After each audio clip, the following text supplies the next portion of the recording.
రాజంపేట భాగ్యసీమరా, సహజ సంపదలకు కొదవలేదురా, చావు ఎరగని జీవనదులురా, దక్షిణ దిక్కున పుల్లంగేరు, తూర్పు దిశన గుంజన ఏరు, ఉత్తర దిశరా కన్నా నదిరా, పడమర దిశన బహుదా నదిరా, ఎన్ని నదులకు నిలయమైన రాజంపేట జిల్లా కేంద్రం ఎట్లా పోయరా.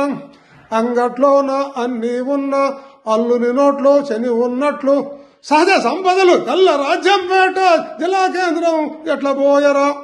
మన మంగంపేటలో ముగ్గురాయి మరియు ప్రపంచంలో అరుదుగా దొరికే పుల్లరిని ఉంది. మన రాజంపేట డివిజన్లో నల్లమల అటవీ ప్రాంతంలో ప్రపంచంలో ప్రసిద్ధిగాంచిన ఎర్రచందనం ఉంది. ఈ సంపదకు ఎలాంటి ప్రభుత్వంచే ఖర్చు లేదు. ఆంధ్రాలో కడియం తర్వాత పెద్ద నర్సరీలు మన కోడూరులో ఉన్నాయి. ప్రముఖ పుణ్యక్షేత్రం దక్షిణాది భద్రాద్రిగా పేరుగాంచిన ఒంటిమిట్ట కోదండ రామాలయము మరియు బహుదా నది ఒడ్డున అనేక శివాలయాలు, అస్థిరార అమరలింగేశ్వర స్వామి, తేతేశ్వర స్వామి ఆలయాలు ఉన్నాయి.